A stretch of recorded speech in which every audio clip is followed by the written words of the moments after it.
बोला. आज गुरुपौर्णिमा आहे. सगळ्यांना तुम्हाला शुभेच्छा गुरुपौर्णिमेच्या. आणि काय म्हणाल गुरुपौर्णिमेच्या निमित्तानं तुमचे पण राजकीय गुरु कोणीतरी असतील, काय काय सांगाल? गुरुपौर्णिमेच्या निमित्तानं तुम्हाला देखील मी मनपूर्वक शुभेच्छा देतो. महाराष्ट्रातल्या तमाम जनतेला देखील मनपूर्वक शुभेच्छा देतो. आणि आज आपल्याशी संवाद साधण्याचा प्रमुख उद्देश एवढ्यासाठीच होता की काल आपल्याला माहिती आहे की आझाद मैदानावर गिरणी कामगारांचा एक मोर्चा होता, आंदोलन होतं. आणि त्या आंदोलनाच्या संदर्भामध्ये राज्याचे मुख्यमंत्री देवेंद्रजी फडणवीस आणि राज्याचे उपमुख्यमंत्री ज्यांच्याकडे गृहनिर्माण विभाग आहे ते सन्माननीय एकनाथ शिंदेसाहेबांची चर्चा करून मी स्वतः त्या मोर्चामध्ये तिथल्या शिष्टमंडळाला भेटायला गेलो होतो. गिरणी कामगारांचा प्रश्न कोकणाशी अतिशय जवळचा आहे, निगडीत आहे. कारण बहुसंख्य मिल कामगार, गिरणी कामगार हा कोकणातला होता आणि म्हणून त्यांना घर मिळालं पाहिजे ही महायुती सरकारची प्रामाणिकपणाची भावना आहे. तिथे गेल्यानंतर एक लक्षात आलं की गिरणी कामगारांचा जो मोर्चा होता, जे आंदोलन होतं ते पक्षविरहित होतं. आणि पक्षविरहित आंदोलन आहे असं काल आमच्या व्यासपीठावरनं देखील जाहीर झालं. परंतु या निष्पाप लोकांचा राजकीय फायदा घेण्याचा प्रयत्न देखील काल काही लोकांनी केला. मी विशेषतः सचिनभाऊ अहिर यांचे जाहीरपणानं कौतुक करतो की त्यांनी तात्काळ शिंदेसाहेबांशी संपर्क साधला, माझ्याशी संपर्क साधला आणि आम्ही आज 4:30च्या बैठकीचं आयोजन हे गिरणी कामगारांच्या घरांसाठी केलेलं आहे. याच्यामधनं त्यांना अपेक्षित असलेला न्याय माननीय एकनाथ शिंदेसाहेब देतील याची पूर्ण खात्री माझ्यासारख्या कार्यकर्त्याला आहे. परंतु प्रत्येक गोष्टीमध्ये राजकारण कसं करायचं याचा अनुभव देखील आपण घेतला आहे. आझाद मैदानाचा तिथंच शिक्षकांचं आंदोलन होतं, तिथं देखील काही लोकांनी राजकीय फायदा घेण्याचा प्रयत्न केला. परंतु या सगळ्या गोष्टीमध्ये त्यांना न्याय देण्याच्या ऐवजी येणाऱ्या स्थानिक स्वराज्य संस्था डोळ्यासमोर ठेवून त्यांचा आम्हाला फायदा होईल का या भूमिकेतनं काही नेते मंडळी काम करत आहेत. पण महायुतीच्या सरकारवर गिरणी कामगारांचा विश्वास असल्यामुळं आणि काही दिवसापूर्वी माननीय उपमुख्यमंत्री एकनाथ शिंदेसाहेबांनी गिरणी कामगारांसाठी अतिशय ऐतिहासिक निर्णय घेतल्यामुळं आजच्या बैठकीला या सगळ्या संघटना येणार आहेत आणि गिरणी कामगारांच्या घरांच्या बाबतीमध्ये आज सकारात्मक निर्णय होईल ही मला पूर्णतः खात्री आहे.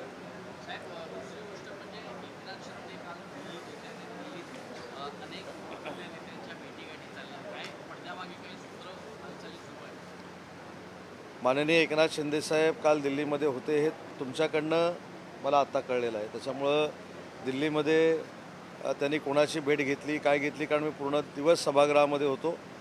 शेवटी दिल्लीला नेत्यांची भेट घेणं, मुंबईच्या विकासासाठी, महाराष्ट्राच्या विकासासाठी निधी उपलब्ध करून आणणं ही आमची सगळ्यांची जबाबदारी आहे. आणि त्याच भावनेतनं माननीय एकनाथ शिंदेसाहेब जर दिल्लीमध्ये गेले असतील तर त्याच भावनेने गेले असतील.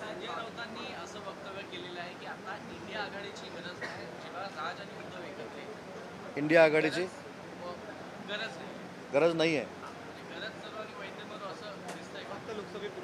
नाही, लोकसभेपुरतं होतं असेल, विधानसभेपुरतं होतं असेल, कदाचित ही युती झाल्यानंतर स्वतःची इच्छा पूर्ण झाल्यानंतर बाकीच्या पक्षांबद्दल देखील ते हीच भूमिका घेऊ शकतात.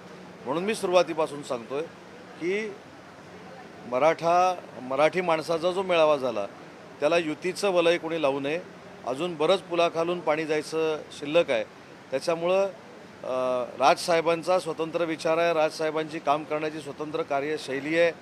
मी एक महत्त्वाचा व्हिडिओ जो तुमच्या माध्यमातून आम्ही सगळ्यांनी बघितला त्याचा मी उल्लेख करतो.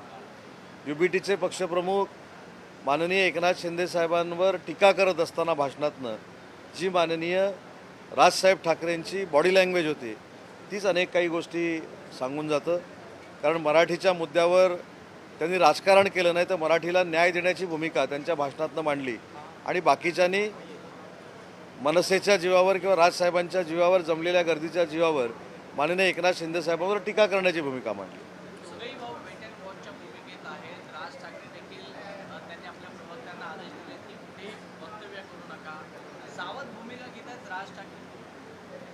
शेवटी त्या दोघांनी काय भूमिका घ्यायची, राजसाहेबांनी काय भूमिका घ्यायची हा त्यांचा राजकीय स्वतंत्र विचार आहे. पण महत्त्वाची एक गोष्ट आहे की राजसाहेब भविष्यामध्ये एक प्रश्न UBTला नक्कीच विचारतील की जे मराठीचं आपण UBTवाले गुणगान गातात किंवा मराठीचा पुळका दाखवतात, त्या मराठीला खऱ्या अर्थानं न्याय देणारे स्वातंत्र्यवीर सावरकर होते. आणि स्वातंत्र्यवीर सावरकरांना काँग्रेसची लोक ज्यावेळी शिवीगाळ करत होती त्यावेळी UBTनं आपली भूमिका का स्पष्ट केली नाही, हा प्रश्न भविष्यामध्ये राजसाहेब त्यांना विचारतील, याची पूर्ण खात्री माझ्यासारख्या कार्यकर्त्यांना. या स्थितीमध्ये आता MIM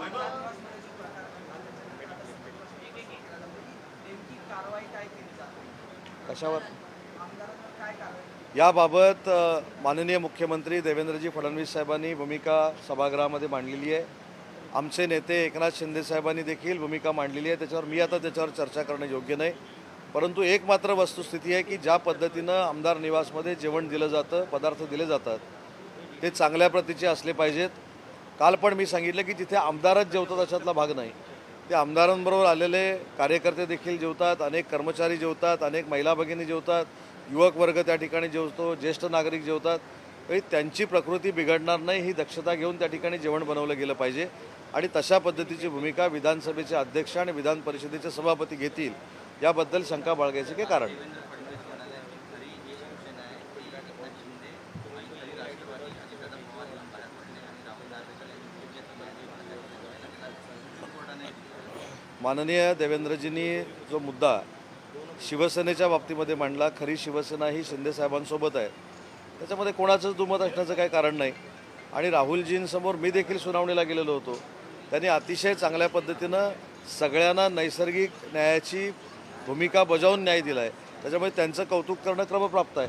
काल संजय गायकवाड यांना सक्त ताकीद ही उपमुख्यमंत्री एकनाथ शिंदे यांनी दिली. त्यानंतर CM यांनी देखील नाराजी दर्शवत पुन्हा कारवाई करावी असे सभापतींना आदेश दिलेले आहेत. आता माफीनामा कधी मागणार संजय गायकवाड? मला असं वाटतं की माफीनामा मागण्यापेक्षा नेत्यांनी ज्या काही कानपिचक्या दिलेल्या आहेत त्या त्यांच्यापर्यंत पोचलेल्या आहेत. संजय गायकवाड देखील एक कार्यक्षम आमदार आहेत. जरी त्यांच्याकडनं तो प्रसंग घडला असला तरी त्यांना जेवण मिळालं याच्यापेक्षा ते बाकीच्यांना जेवण मिळू नये यासाठी त्यांनी कालची ती भूमिका घेतली होती. पण त्या भूमिकेचं मारहाणीचं कोणी समर्थन करत नाही.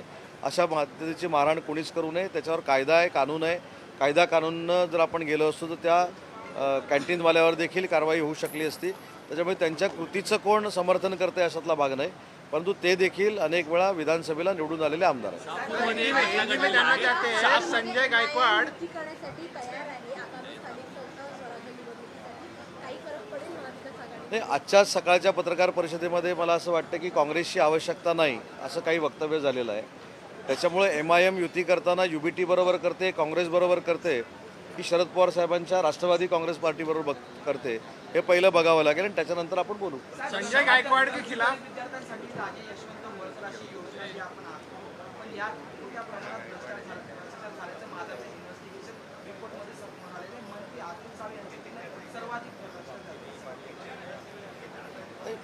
ठीक आहे, भ्रष्टाचार झाला असेल, त्याच्यातनं निष्पन्न झाला असेल तर ज्यांनी भ्रष्टाचार केला आहे त्यांच्यावर कडक कारवाई करू. सर, शहापूरमधील 150 विद्यार्थिनींची कपडे काढून तपासणी करण्यात आली. कारण याचं असं आहे की स्वच्छतागृहामध्ये रक्त सांडल्यामुळे ही तपासणी करण्यात आली. कसं बघता मुख्याध्यापकावरती गुन्हा दाखल झाला? अतिशय मला असं वाटतं की विचार देखील न करणं एवढा हा वाईट प्रकार आहे. पण मी जी माहिती घेतली त्याच्यामध्ये मुख्याध्यापकांना अटक देखील झालेली आहे, त्यांच्यावर कारवाई देखील झालेली आहे. पण अशा पद्धतीच्या प्रवृत्तीनं विद्यार्थिनींना वागवणं हे काही योग्य नाही. आणि असा प्रकार पुढच्या कुठच्या शाळेमध्ये घडू नये अशा पद्धतीची कारवाई त्या मुख्याध्यापकांवर केली जाईल. जनसुरक्षा कायदा उद्या चर्चेला येणार आहे. मात्र विरोधकांचा याला फार मोठा विरोध पाहायला मिळतोय. उद्या ज्यावेळी कायदा येईल त्यावेळी आपण त्याच्यावर चर्चा करू. सर, अशी चर्चा आता सुरू झाली. एकनाथ शिंदे यांचे काही आमदार घरावर आहेत का? म्हणजे सत्तार नोकरी त्यांचा वापर झाला म्हणजे गोपावले संजय गायकवाड कुठे ना कुठेतरी एकनाथ शिंदे यांना अडचणी देण्याचा प्रयत्न केला जातो. मी परवा देखील सांगितलं की सूत्रांच्या हवाल्यावरनं जी माहिती मिळते ती साफ चुकीची आहे. माननीय देवेंद्रजी फडणवीस एकनाथ शिंदे साहेबांमधलं बॉन्डिंग हे काही तात्पुरतं नाही. हे भविष्यातल्या सगळ्या स्थानिक स्वराज्य संस्था, भविष्यातल्या सगळ्या निवडणुका आणि ते राजकीय आहे आणि ते नैसर्गिक आहे. त्याच्यामुळे चिंता करण्याची काही आवश्यकता नाही. पण याच्या पुढे जाऊन सांगतो की आज तुम्हाला काही गोष्टींचे अनेक खुलासे देखील होणार आहेत. आज एक लक्षवेधी आहे जी मिठी नदीच्या गाळावर आहे. आता मिठी नदीच्या गाळाच्या संदर्भामध्ये प्रचंड चर्चा ही महाराष्ट्रामध्ये झाली, प्रसारमाध्यमांमधनं झाली, पण त्याच्यातली नक्की वस्तुस्थिती काय आहे ही वस्तुस्थिती आता मी जाहीर करणं या ठिकाणी योग्य नाही. पण सभागृहाच्या कामकाजानंतर आपल्या ते लक्षात येईल. सभागृहातलं कामकाज हे बाहेर सांगायचं नसतं म्हणून ते गोपनीय आहे. पण ह्या सगळ्या गोष्टींची मी उत्तरं दिलीत. पण जी लक्षवेधी आणि जो प्रश्न महाराष्ट्राच्या समोर, मुंबईकरांच्या समोर मिठी नदीचा उभा होता, त्याच्यामध्ये नक्की काय घडलंय हे देखील आज सभागृहामध्ये तुम्हाला कळेल. आने वाले चुनाव से पहले इंडी गठबंधन जो है वो टूटने की कगार पर है. संजय राउत ने बयान दिया है कि शायद अब इंडी गठबंधन की कोई जरूरत नहीं है. आप इसको किस प्रकार से देखते हैं? छाया भुमरे यांच्या नावाच्या वाईन शॉपच्या परवान्याच्या चर्चेत आहे. वायुवेगानं हा परवाना ट्रान्सफर करण्यात आला अशी माहिती मिळते. वायुवेगाने कसा ट्रान्सफर करण्यात आला याची माहिती घेऊ. शिरसाटांबाबत पण जरांगे पाटील आता म्हणताय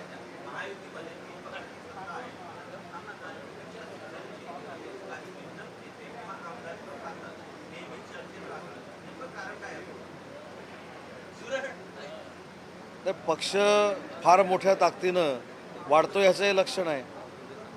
पण ते जर वाईट कृत्य असेल तर त्याचं समर्थन कधी एकनाथ शिंदेसाहेबांनी केलेलं नाही.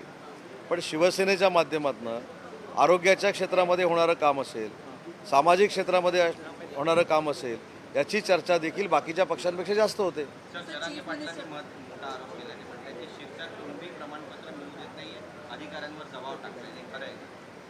या बाबतीमध्ये संजय शिरसाटांचं जरी नाव घेतलं असेल तरी कुणबी प्रमाणपत्र ज्या नियमामध्ये द्यायचे निर्देश शासनाचे आहेत आणि ते जर कुणबी प्रमाणपत्र जाणीवपूर्वक अधिकारी देत नसतील तर त्याची देखील शहानिशा करू. आणि जर जाणीवपूर्वक अधिकारी देत नसतील तर त्यांना योग्य तऱ्हेचा समज देखील देऊ. मराठी झालं का? संजय राउत ने कहा है कि अब इंडिया ब्लॉक की जरूरत नहीं, बीएमसी चुनाव के लिए राज और उद्धव को साथ में लड़ना चाहिए, ऐसा जनता का प्रेशर है. नहीं, वो उनका प्रेशर है क्योंकि अभी कांग्रेस की ज़रूरत उनको नहीं है, शरद पवार साहब के एनसीपी की ज़रूरत नहीं है. अगर इनकी अलायंस हो जाती है तो बाद में राज साहब की ज़रूरत भी इनको नहीं रहेगी. तो ये सिर्फ इनका इलेक्शन का जुमला रहता है. और इलेक्शन होने के बाद इसीलिए हमने 3 साल पहले उठाव किया था कि जिसका यूज़ करना है उसका यूज़ वो करके लेते हैं और बाद में फेंक देते हैं. इसलिए ही हमने उठाव किया था. और वो क्यों किया था ये आज सामने आया. इसके अलावा पलावा में एक ब्रिज बना, ब्रिज बनते ही उद्घाटन ही कुछ टाइम बाद वो पूरा ब्रिज जो है उखड़ गया. नांदेड़ में घटना आ रही कि सड़क का काम खराब किया गया, लोग हाथ से सड़क को खोल रहे हैं. विपक्ष आरोप लगा रहा है कि बड़ा भ्रष्टाचार हो रहा सड़क नहीं, के अगर उसमें भ्रष्टाचार हो गया है, अनियमितता है तो उसकी जांच की जाएगी और उसके ऊपर कार्रवाई होगी. संजय गायकवाड़ के पक्ष का या विपक्ष है, दोनों ने उनके जो कृत्य है उस पर खंडन किया है, लेकिन कार्रवाई क्यों नहीं हो रही है सर? कार्रवाई कब की जाएगी? नहीं, इसके ऊपर आप अगर देखोगे तो उन्होंने जो कुछ किया है उसका समर्थन किसी ने भी नहीं किया. लेकिन जो कृति उनसे हो गई है वो किसके लिए हो गई है ये भी सोचना बहुत ही उचित बात है. क्योंकि वहाँ के जो कस्टमर लोग हैं जो उस कैंटीन में जाते थे, आज भी गए थे, उन्होंने जो रिप्लाई दिया है वो बहुत बुरी तरह से दिया है.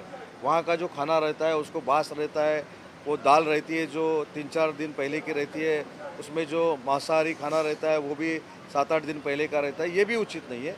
लेकिन वो कृति करना भी उचित नहीं है. लेकिन उसके बारे में महाराष्ट्र राज्य के मुख्यमंत्री देवेंद्र जी और हमारे नेता और संजय गायकवाड़ साहब के नेता माननीय एकनाथ शिंदे साहब ने कल ही बयान दिया है और उनको समझ दी गई है. सर, एफडीए ने लाइसेंस तो कैंसिल कर दिया है, लेकिन संजय गायकवाड़ जी के खिलाफ कोई कार्रवाई की जाएगी कि नहीं? तो मैंने यही बोला कि जो कृति उन्होंने की है उसका समर्थन कोई भी नहीं करता. लेकिन आगे जाके ये थोड़ा सोचना चाहिए कि अगर वो जो दाल थी, वो जो मांसाहारी खाना था, वो किसने अगर खा लेते और उसमें से विषबाधा हो जाती तो क्या करते. इसलिए उनका कोई समर्थन नहीं कर रहा है. उनके बारे में जो कुछ कहना था वो मुख्यमंत्री महोदय ने भी कहा है और उप मुख्यमंत्री महोदय ने भी कहा है. सर, पर क्या आपको लगता है ऐसी घटना के बाद किसी पे कार्रवाई होनी चाहिए? एक तरफ सीएम कहते हैं कि लॉ एंड ऑर्डर कोई हाथ में लेगा तो उस पर एक्शन होगी, तो क्या आपको लगता है होनी चाहिए? जो सीएम साहब ने कल सभागृह में होगा बोले हैं उसी तरह से होगा. लेकिन मैंने ये बोला कि ये जो इंसिडेंट कल हुआ था उसका भी थोड़ा क्यों हुआ ये सोचना चाहिए. क्योंकि उसमें जो खाना था वो बहुत ही गंदा था. अगर वो कोई भी खा जाता तो उसको मेरे ख्याल से हॉस्पिटल में एडमिट करना पड़ता है। तो उन्होंने जो कृति की है उसका समर्थन कोई नहीं कर रहा है, वो नहीं होनी चाहिए थे। उसके लिए उनको समझ भी माननीय मुख्यमंत्री महोदय ने और उप मुख्यमंत्री महोदय ने दिया। सामंत सर, जिस प्रकार से संजय राउत ने आज बयान दिया है उससे साफ झलक आ रहा है कि इंडिया ब्लॉक या कह सकते हैं महाविकास अघाड़ी जो बना था वो पूरी तरह चरमरा गई, पूरी तरह खत्म हो चुका है। नहीं, मैंने उसका जवाब दिया है कि ये इनकी आदत है, इसीलिए हमने 3 साल पहले उठाव किया था। जिसका वो यूज़ करके लेते हैं उसको वो फेंक देते हैं। अभी तो युति नहीं हुई मनस्वी, अगर हो जाती है तो राज साहब के बारे में भी ये वैसे ही कहेंगे। अगर अच्छा होता है तो यूबीटी के तरफ से हुआ, अगर बुरा होता है तो राज साहब की वजह से हुआ। ये उनकी टेंडेंसी है और इसीलिए 3 बरस पहले हमने उठाव किया था। सर, अगर राज ठाकरे साथ आते तो महायुति को इसको नुकसान होगा मानने का plan आप भी प्रयास भी कर रहे थे सर आप। मैं ये बोल रहा हूँ कि अभी महायुति का जो प्रायोरिटी है वो भाजपा और शिवसेना की है। हमारी प्रायोरिटी सबसे आगे है, हमारे साथ एनसीपी है, इसलिए हमारा महायुति का गठबंधन है।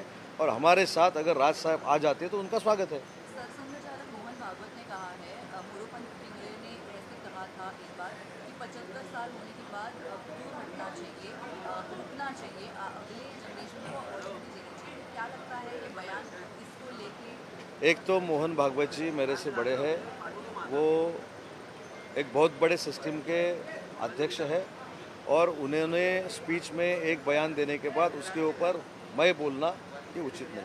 Sir, Maharashtra special public safety bill है जो आने वाला है, विरोधक उसका विरोध कर रहे हैं। कल उसकी समिति ने रिपोर्ट भी पेश की, आगे चल के सरकार की क्या? कल या परसों आने वाला है, जब आएगा तब हम देखेंगे क्या करने वाला है। जो कुछ है वो महाराष्ट्र के हित में करेंगे। सर, आपने मीठी नदी के बारे में कहा कि नहीं, आज एक सवाल मीठी नदी के बारे में हाउस में आया हुआ है, उसके बारे में बाहर बोलना उचित नहीं है, गोपनीय रहता है। लेकिन उससे आपको पता चलेगा उसमें क्या चल रहा है और क्या चल रहा था।